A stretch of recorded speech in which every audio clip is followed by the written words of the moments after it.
What happens when a mail-order bride arrives at a remote train station only to find her future husband collapsed and dying on the platform? Well, she did something that would change both their lives forever. She looked at this stranger, this man she'd never met before, and said 5 simple words: "You're coming with me." Witness this unbelievable, true, inspired story right here on Whisper of the Past. Don't forget to like, subscribe, and share where you're watching from. Let's get started. It was a cold autumn evening in 1892 when Margaret Sullivan stepped off the train in a small Wyoming town. She was 28 years old, traveling alone with nothing but a worn leather suitcase and a faded photograph of the man she was supposed to marry. Like thousands of other women in that era, Margaret had answered an advertisement in a newspaper. She was a mail-order bride, leaving behind her difficult life in Boston to marry a wealthy rancher named Thomas Blackwood, a man she had never met in person. The train station was nearly deserted as the sun began to set. Margaret stood on the wooden platform, searching the handful of faces for someone who might be Thomas. The photograph she clutched showed a strong-looking man with kind eyes, probably taken years ago. But as the minutes passed and the other passengers departed with their families, Margaret's heart began to sink. Where was he? Then she saw him. Or rather, she saw someone collapsed against a wooden post near the edge of the platform. The man was barely conscious, his expensive suit covered in dust, his face pale and sweating despite the cool evening air. Something about him seemed familiar. Margaret approached cautiously and knelt beside him. When she looked at his face more closely, her breath caught in her throat. It was Thomas Blackwood. She recognized him from the photograph, though he looked much older now and desperately ill. "Mr. Blackwood?" she whispered, touching his shoulder gently. "Thomas?" His eyes flickered open, unfocused and filled with pain. He tried to speak but could barely form words. Margaret could see he was burning with fever. She looked around desperately for help, but the station master had gone inside, and the few remaining people were hurrying to their wagons, eager to get home before dark. In that moment, Margaret faced an impossible choice. She was a stranger in a strange town. She had no money, no connections, and no idea where this man lived. The sensible thing would have been to find the station master, to alert the local doctor, to let someone else handle this situation. After all, she barely knew Thomas Blackwood. They had only exchanged a few letters. She could walk away, get back on the next train, and return to Boston. No one would blame her. But as she looked at this dying man, something stirred in Margaret's heart.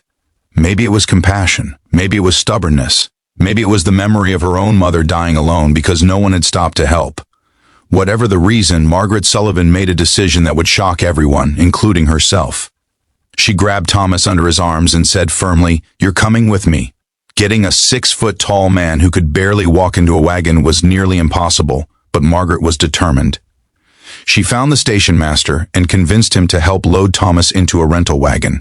She searched Thomas's pockets and found a leather wallet with an address and enough money to pay for the wagon and supplies. Then, with directions from a suspicious shopkeeper and nothing but sheer determination, Margaret drove that wagon into the dark Wyoming wilderness, toward a ranch she had never seen, to save a man she didn't know. The journey to the Blackwood ranch took 3 hours. Thomas drifted in and out of consciousness the entire time, sometimes mumbling incoherently, sometimes crying out in pain.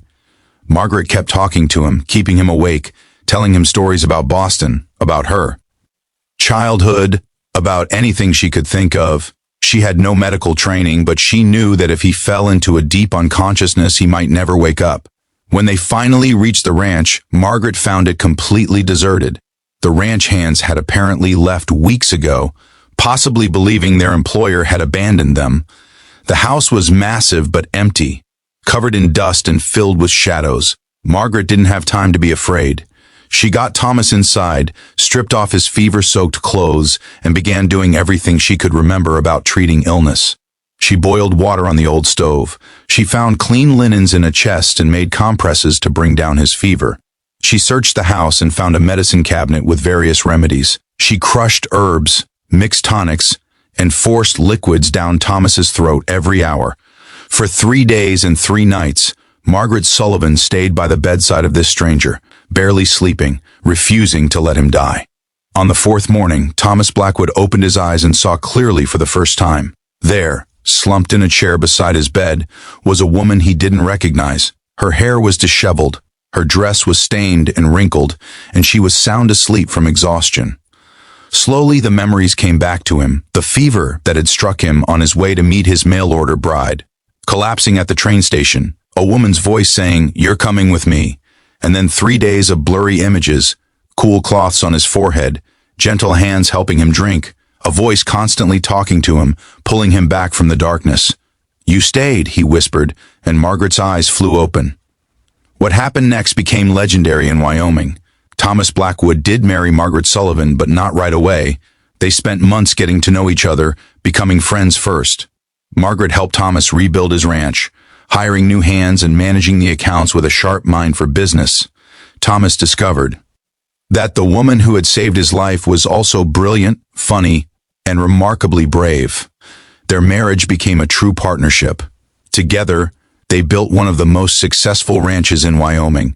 They had 4 children and were married for 43 years until Thomas passed away peacefully in 1935. Margaret lived another 20 years, always telling people that the best decision she ever made was on that train platform when she chose compassion over caution. This incredible story reminds us that sometimes the most important moments in our lives come down to simple choices. Margaret could have walked away. She could have let someone else handle the problem. But instead, she said, "You're coming with me," and in doing so, she didn't just save a life, she found her own destiny. What would you have done in Margaret's situation? Let us know in the comments below. If you enjoyed this story from Whisper of the Past, please like this video, subscribe to our channel, and hit that notification bell so you never miss another incredible tale from history. Share this video with anyone who loves inspiring true stories.